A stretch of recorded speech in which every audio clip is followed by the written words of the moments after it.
Hey guys, and welcome to the recap of day 3 of my newest tournament here in Almaty, Kazakhstan. You might have seen the previous videos. In the previous one, I've shown you how I beat an international master. And today I started the day with 4 out of 6 points, still in contention for the prize money. And today I've played 3 games. 2 of them were against strong FIDE masters. You will not be disappointed by the content. So let's dive into this. The first one is against an FM Vasily Vasilyev. And he played a creative opening approach against me. So you will see that this is the Alakyan's defense, which is not very often seen today on a high level, because white gets this amazing central control, and I like here to play f4, adding the 4th pawn into the center. This is called the 4 pawns attack. And here, takes. The main moves are either knight here or bishop here or g6, but my opponent chose not the most popular move, c5, which is actually not the best move. I just go d5 and he cannot even challenge this pawn of mine. It's controlling the c6 square. I get a very pleasant advantage out of the opening. He goes g6, I go bishop f4. I want to strengthen this pawn. I don't go knight f3 immediately because that would allow him to pin me. I don't want him to be able to develop this bishop of his because now the g4 square is controlled by my queen. So I first activate my bishop, and once he goes bishop f5, then I will go knight f3. This is the meta in such positions. So he goes bishop g7, I activate the knight, he castles, and here again I don't want to go knight f3 because that would allow him to activate his bishop, so I go queen d2 instead.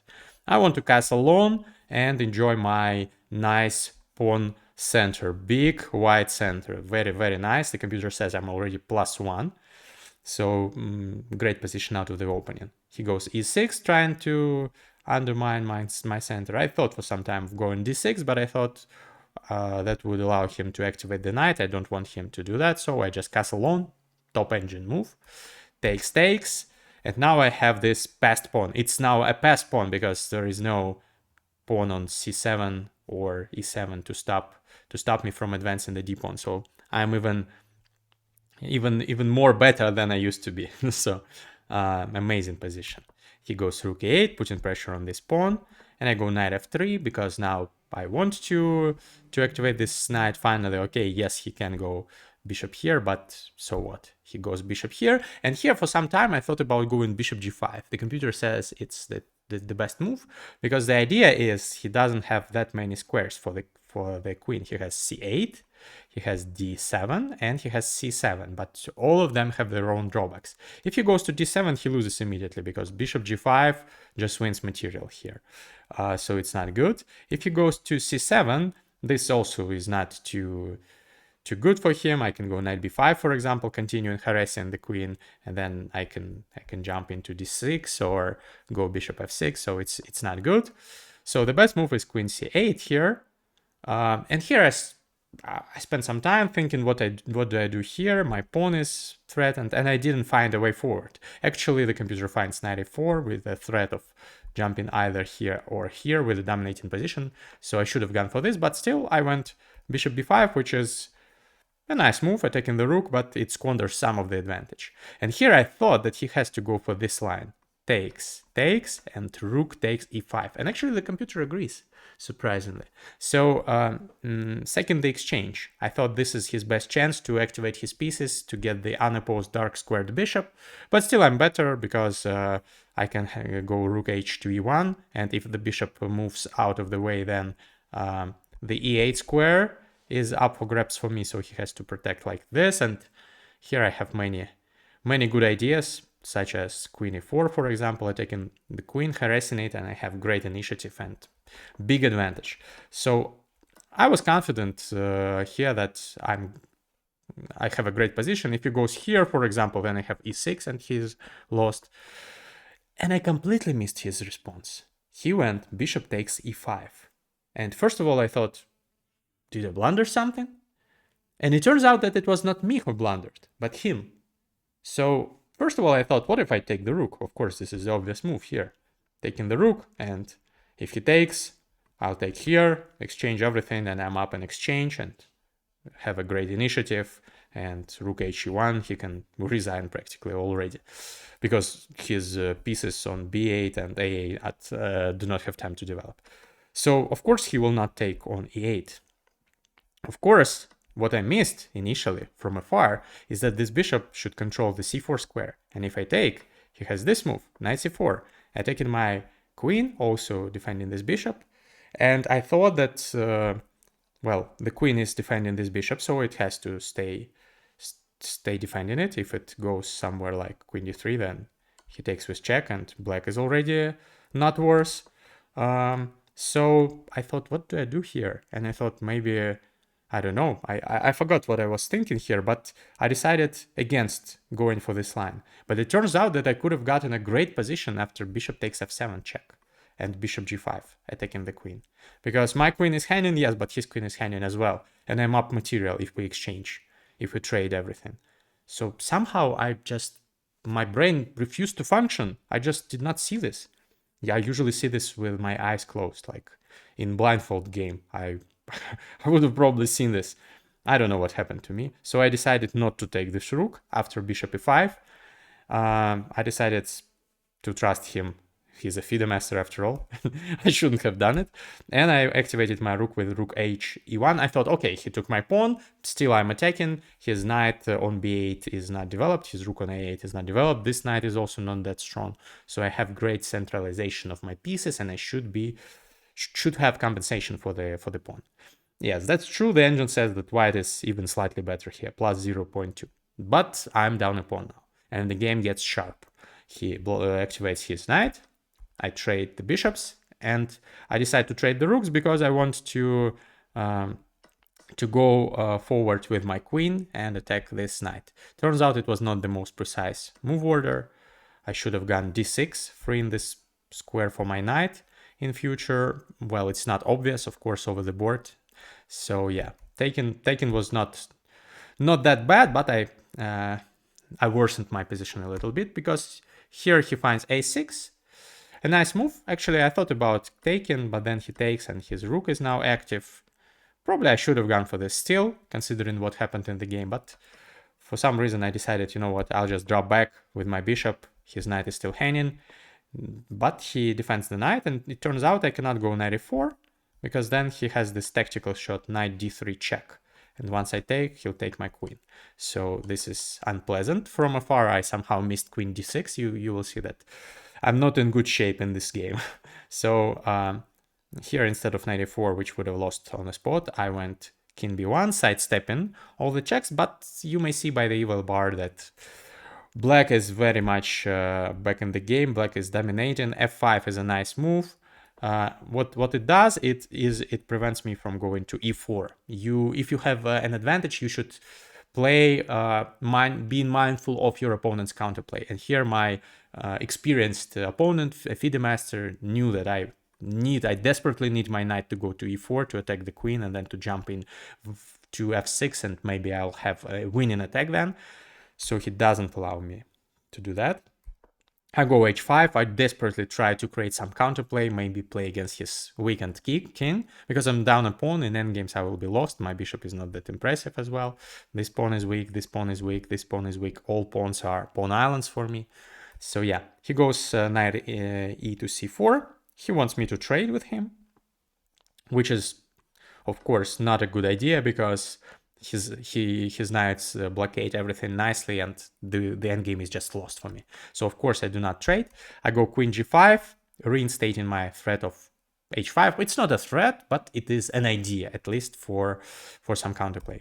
He goes rook a8, activating the rook, and here I go h5. So I want to initiate something over here, maybe later put my rook on h1 or g1 and try to checkmate him, or at least maybe inflict some damage, perpetual check, I don't know. So he goes queen h2, which is a great move. He is threatening to mate me on b2, so I have to do something here. The computer here says that the only move not to lose is to trade the bishop for the knight, which is not obvious, and then to drop back to c1. Very passive, and here he can By the way, he can take on h5, but it's not that good for him. He can go knight f3, but surprisingly, white holds this. The computer at least holds this with white. Well, it's not obvious, of course, over the board in a rapid game. So I decided against taking the knight. I just blocked this file with the bishop, and I'm already lost. Unfortunately, he just takes my pawn, which is not the only way to win this position, but it's good enough. If I take again, this endgame is horrible, but the computer says that this is the best I could have gotten. But I don't take, I want to attack, so I go queen f6, maybe with some tiny chance to go d6 and knight d5, create some attack, maybe some perpetual. But he goes back to h2, a great move. Again, my bishop is hanging, it cannot move. If I defend my bishop with queen g5, knight e3 will come, forking everything and winning material. So here I decide to go for some craziness. I go knight e2, trying desperately to create something. Of course, any move wins here for black. Rook e2, for example, is completely winning, but at least I will have some checks. If he goes rook e2, at least maybe I will have a couple of checks to the king. So that's why he takes here. And I went rook g1, relying on some tiniest chance that he takes here, and I have a perpetual check like this. Check, and the king cannot escape the checks, and it will be a threefold repetition and a draw. Of course he sees it, of course he doesn't go for this, and after rook g1, he just takes on d5. His queen is hanging, but my queen is hanging as well, and I have to retreat. He takes my knight, I'm down 2 pawns already, and here I allowed him to mate me with queen b2. Horrible game by me, the worst game in this tournament. I don't know what happened, I didn't have my morning coffee. Turns out I did have my morning coffee. I don't know why this happened, but it was not my best game. So let's dive into the second game, which was much better. So I was playing against a lower rated opponent, Aldiyar Danyarlı, and he played this setup with a fine Keto against my King's Indian defense, and here we actually transposed into a Benoni defense after I went e6, trying to undermine his center. A more King's Indian approach would be probably to go b5, gambiting this pawn, or a6. There are many other ways to proceed here, but I decided to go for e6. And here we traded, and I got carried away with my plan of pushing b5. I really want to push b5 and then b4 and open up this diagonal. He says, no, you are not going to do this. I said, okay, maybe later. He goes e4, strengthening the center. Actually, I don't like e4 because e4 blocks this diagonal for the bishop, but maybe it's not the worst move. Rook b8 now reinstates the threat of pushing the b-pawn. He drops back, not allowing this b5 push. But I calmly develop my pieces, and here I decided this square is juicy for the knight. Actually, I'm already a little bit better. He's misplayed the position, and he has allowed me to jump in with my knights, with my ponies to e5, which is a great square, great outpost potentially for the knight. Of course, he can kick me later on with f4, but that would be a suicide, opening up this diagonal. He still did it, spoiler alert, but this is not good. So here I go c4. I want to plant my knight on d3. I'm even willing to sacrifice this pawn because I will have the two bishops advantage. My light squared bishop will be very dangerous. My dark squared bishop will be very strong, and I will definitely have compensation for the pawn. He goes f4, kicking me, but that's all I wanted. I wanted him to take this pawn of mine. Actually, if he takes, I'll take on h3, so this is not even a pawn sacrifice. He realizes it. Still, he should have taken here, and this would be a playable position for him, although black is better. Instead, he decided to protect this pawn with the king, and I already am much better. I didn't find the most precise move here, queen c4. The engine recommends queen c4, but I found another idea. I wanted to attack his king. This is a battery of my bishop and queen, I and h3 square, and once he blocks, I go h5. Of course, if he takes, I'll take with chap on h3 and destroy him, so he tries to block again, but now this diagonal becomes open. So you see his king is so weak, all those diags are open for my attacks, and I was sure that I'm practically winning by this point. The engine might defend this with white, but it's very hard for a human. So here I trade a couple of pawns, and I go queen e7 because I want to infiltrate via this square and try to checkmate my opponent. Here he commits an inaccuracy, bishop f4, but already it's hard to find a move for my opponent. I take, and here he cannot take with this pawn because this would be a fork, winning the bishop. And turns out the best move here is not take at all, is to go queen d3, but black will check on h4, then take g4. Black is very much better, but still, that would have been lesser evil for him. He took with the e-pawn, thinking that he's fine, but he missed queen h4 check, and his queen is overloaded. It should guard this pawn, and it should guard this rook. So I just take on e1, and take on g4 with check. And I'm collecting material here. I take on f5, now I'm up 2 pawns. Yes, he can take one of my pawns, but it's not a big deal. He takes, and he realizes that if he takes, I can go rook e8 or rook c8, doesn't matter, putting pressure, and I'm just winning. So instead of this, he wants to activate his knight. He tries desperately, but I don't even take his pawn on b2. I activate my rook. Piece activity is more important than material. You should remember this. He attacks my bishop. I defend it and attack his knight. And if he takes here with knight, I can go rook c5 and win this pawn and then push my pawn. This is not the only move to win, but it's good enough. Rook c2 also is good enough. So here he decides against taking with the knight. He takes with the bishop, not wanting me to go rook e5, but this leads to this exchange where I'm completely winning in many ways. I find the flashest, I think. I take on b2. He attacks my bishop and I go d2. He cannot take the bishop because that would allow me to queen. And my threat here is rook c1, after which I will queen. So he has to go rook d1. Now I push the pawn. Only move is king f3, and now I go rook c1. Only move is king e2 to defend the rook.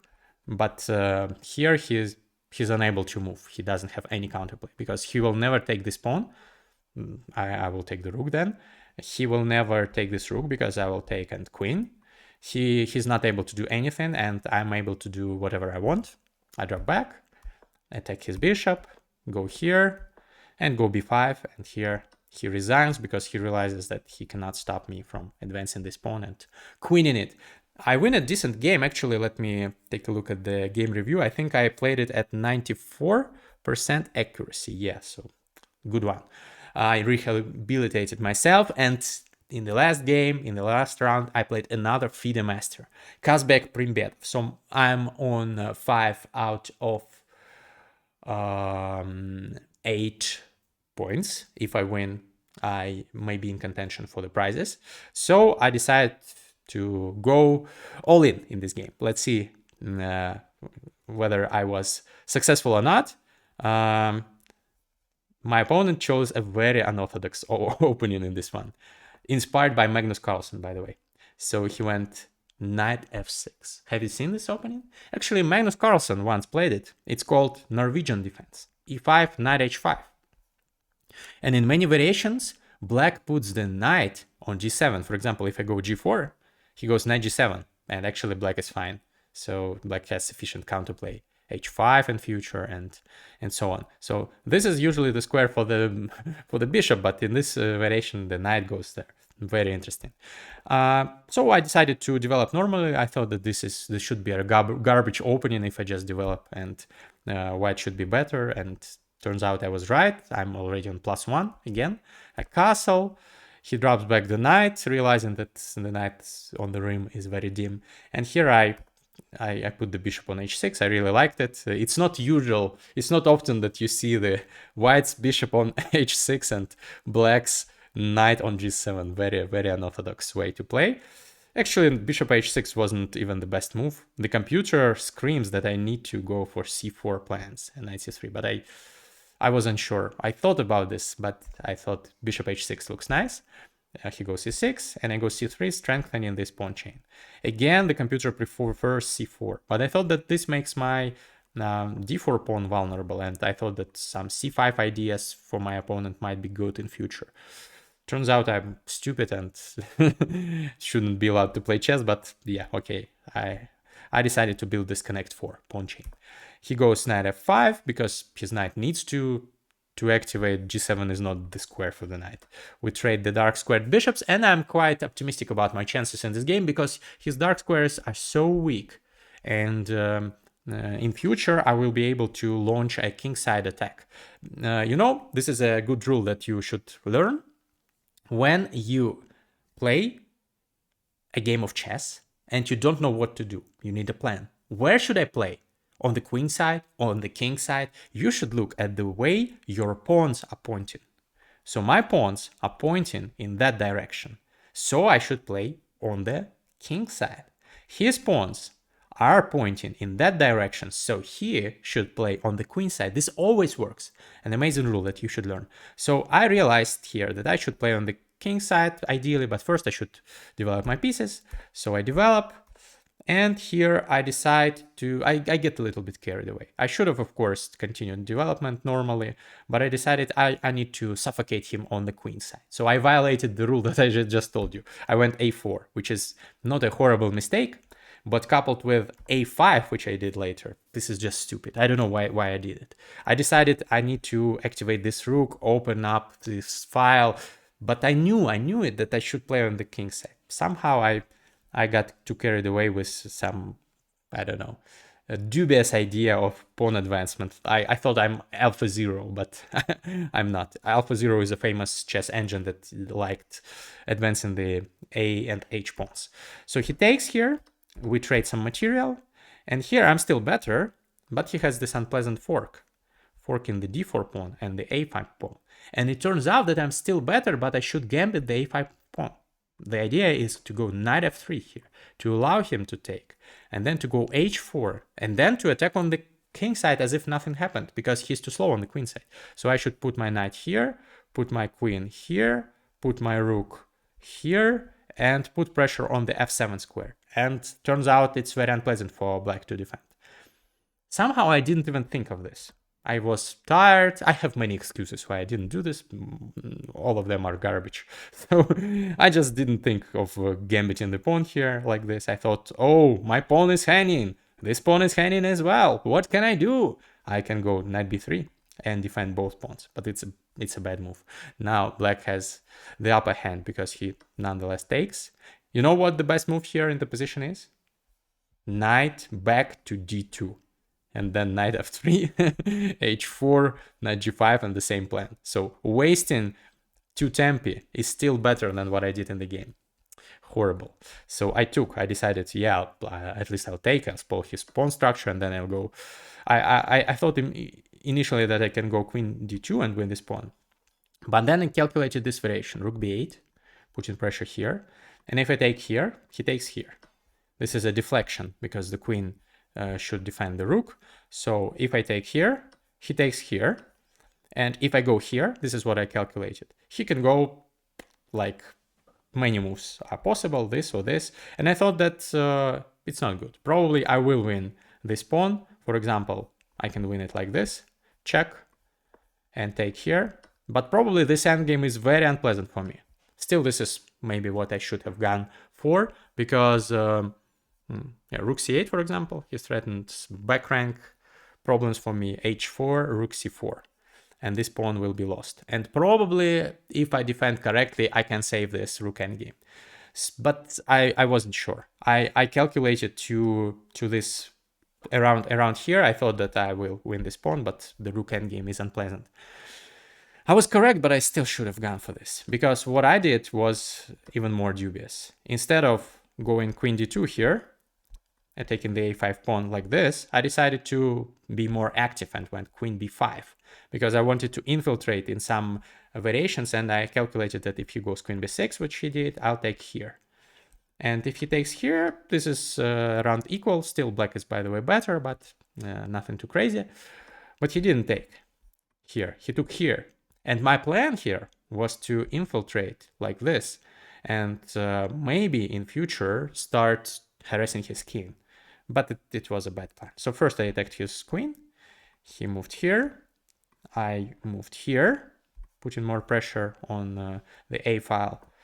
But he just evacuates his king. Of course, I cannot take here because he will take, and queen e1 is good enough, but probably he has better moves, like rook b8 is a great move, by the way. Deflection to checkmate me. So this is all not good. I decided, you know what? I need to look for my king, and I went g3. Not the best move in the position, but already I'm close to losing. He goes rook b8. I try to infiltrate. I desperately want to put my queen on e7 and f6, and then take, and then threaten f7. If only I had several moves in a row, I could have even maybe checkmated him. But of course I don't get that. He takes my b2 pawn. Now my e5 pawn is hanging as well. So I decide to take the e7 pawn. And now this is hanging, but unfortunately he finds the winning sequence of moves. While he was thinking, I already realized that I'm lost some moves ago. And here I saw what he's going to play. And unfortunately with horror, I saw that he sees it as well. And he did it. Queen b1 check. Queen e4 check. If I go back, he'll checkmate me like this. So I have to go forward.